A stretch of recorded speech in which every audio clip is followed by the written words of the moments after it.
Sejam bem-vindos, amigos. Quem é Island, de repente, pagou R$120 para vir aqui, né?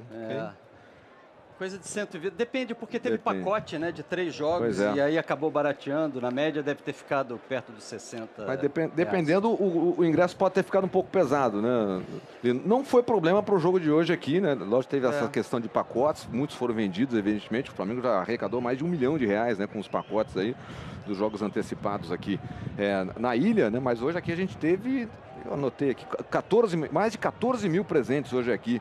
Na Ilha do Urubu, aqui no Estádio Luso Brasileiro, e hoje o estádio para o Flamengo funcionou muito bem, Lino. Atmosfera goleada, legal. Time com muita disposição, torcedor incentivando o tempo todo.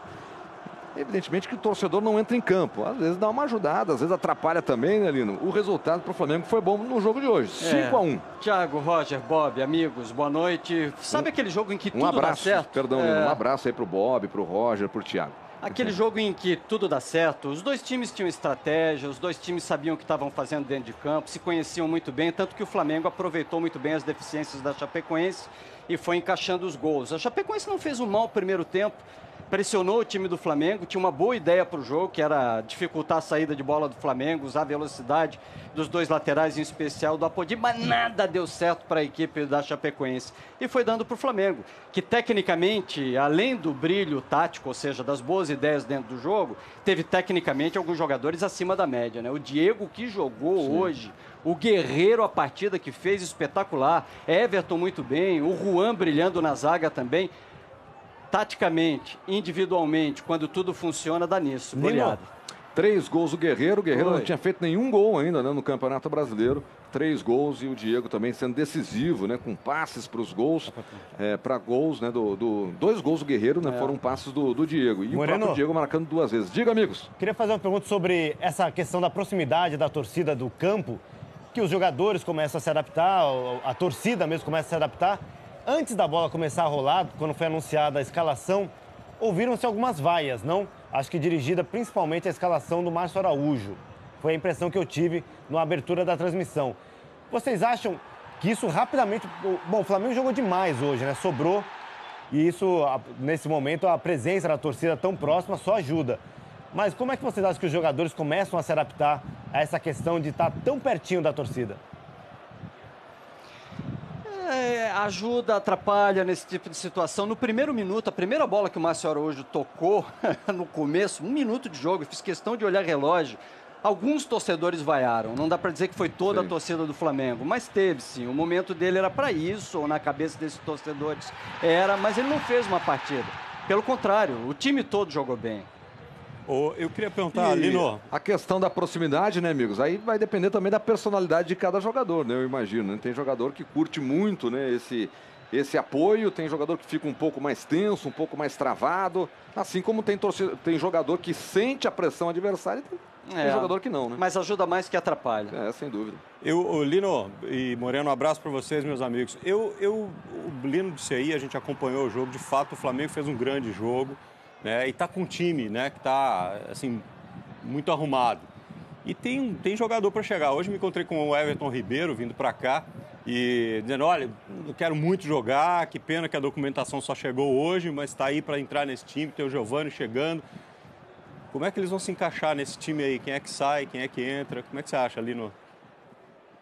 Hoje o time jogou bem encaixadinho, né? Até antes dessa partida, tudo era muito simples de você resolver. Era botar o Everton Ribeiro pela direita, o Giovani para entrar de vez em quando não seria titular, o Rodolfo entra nesse time. Perdão. O Rodolfo entra fácil nesse time, mas de repente você vê o Juan jogando para Chuchu, o Berril entrou na partida, jogou muito bem também. Você vê o time do Flamengo ajustado taticamente, confiante, com essa pressão de torcida, um cenário novo. Esse estádio dá um cenário novo para o Flamengo, dá um outro tipo de jogo, ou seja, um jogo de pressão, um jogo de torcida muito próxima, um jogo para desestabilizar o adversário. O clima no Flamengo parece estar mudando, então é fácil de você encaixar jogadores assim, mas não é mais por urgência, não é mais por necessidade brava, pelo contrário, parece ser um momento de confiança agora, viu, Bob? Lino, e o deixa eu te fazer uma pergunta. Ribeiro veio, Bob e amigos, só para citar, o Everton Ribeiro esteve aqui, né, no estádio, ele veio no ônibus, né, da equipe, esteve aqui presente, aqui assistindo a partida no local. Lino, eu queria te perguntar, você que tem acompanhado a Chapecoense, né, fez os jogos contra Vasco, e Botafogo, os últimos 2 jogos da Chapecoense, é um time que vem levando muitos gols, né? Tomou 6 do Grêmio dentro de casa, agora toma mais outra goleada. O que acontece com a Chapecoense? Que ela é brava, ela é muito brava, né? Porque encara o jogo de uma forma... não se retrai ou não busca um jogo com muita retranca, né? Ela tenta encarar o Flamengo de igual para igual, tentou encarar o Grêmio de igual para igual, mas se abre em momentos decisivos da partida, principalmente quando está atrás do resultado. Como que o Mancini tem que encarar o campeonato a partir de agora, né? Porque a Chapecoense iniciou muito bem, ganhou do Cruzeiro lá em Minas, né? Em Belo Horizonte, e todo mundo falava que a Chapecoense podia brigar em cima, né? E começa a descer posições. Como é que o Mancini deve encarar o campeonato a partir de agora, depois de mais uma goleada? Hoje, inclusive, né, teve uma alteração, né?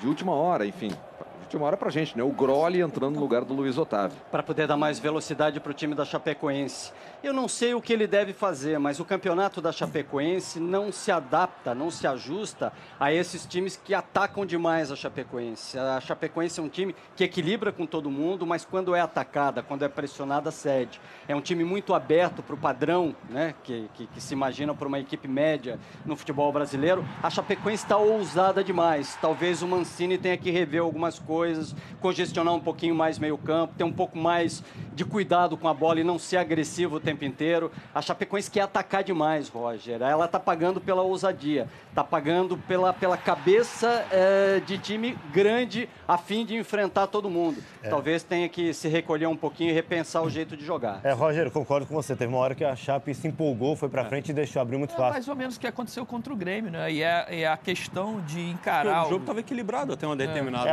Ela sentiu que tinha a possibilidade de buscar, né? E de repente abriu a porteira e os caras... Vamos falar dessa dupla, Diego e Guerreiro, que hoje arrebentou. Exatamente, queria perguntar para o Lino, para o Bob aqui, entre a gente, de debater sobre isso. Na minha opinião, é a melhor opinião da dupla. Se você analisar... numa partida, os dois juntos, é a melhor atuação de Diego e Guerreiro juntos, né? Eles entregaram não apenas os gols, mas participaram da construção dos gols também, né? Diego dando passe para Guerreiro, Guerreiro dando passe para Diego. Vocês concordam comigo ou estou imaginando algo que não aconteceu? Especialmente depois que eles encontraram um pouco mais de espaço para jogar, né? Porque aí sobra a técnica, né? E aí foram para cima com um pouco mais de liberdade. E aí sobra qualidade para fazer o que tem que fazer, né? O Guerreiro é um jogador acima da média, né, no futebol brasileiro. Talvez não seja o melhor centroavante, talvez não seja... Certamente não é o melhor de lateral, de lado, de ataque. Mas ele é um jogador de muita qualidade, inteligente. E achei interessante ele dizer ali ao final do jogo que, assim, a parte física é muito importante para ele. Então, ele ter se recuperado fisicamente, ter trabalhado, ter tido tempo para se recuperar fisicamente, fez muita diferença no que ele fez no jogo hoje. Tá aí. 3 gols. Quem escalou essa dupla no Cartola, você tá dando pulos de alegria, hein? Sabe o que eu acho legal nos dois também? Eles conseguem alternar posicionamento. O Diego consegue ser atacante pela esquerda, armador, um jogador de área, passar da linha do Guerreiro. O Guerreiro abre espaço. A gente vê muito e cobra muito de centroavante. Evidente que definição, chutes a gol, gols, mas o Guerreiro sem a bola, a abertura de espaço que ele dá, a facilidade que ele tem para tirar os marcadores dele e dar espaço para os outros jogadores do time, para o Diego em especial, é espetacular. Moreno, Lino, obrigado pela participação de vocês. Análise sempre muito específica de tudo que acontece dentro do campo. Grande abraço, boa noite. Valeu, amigos.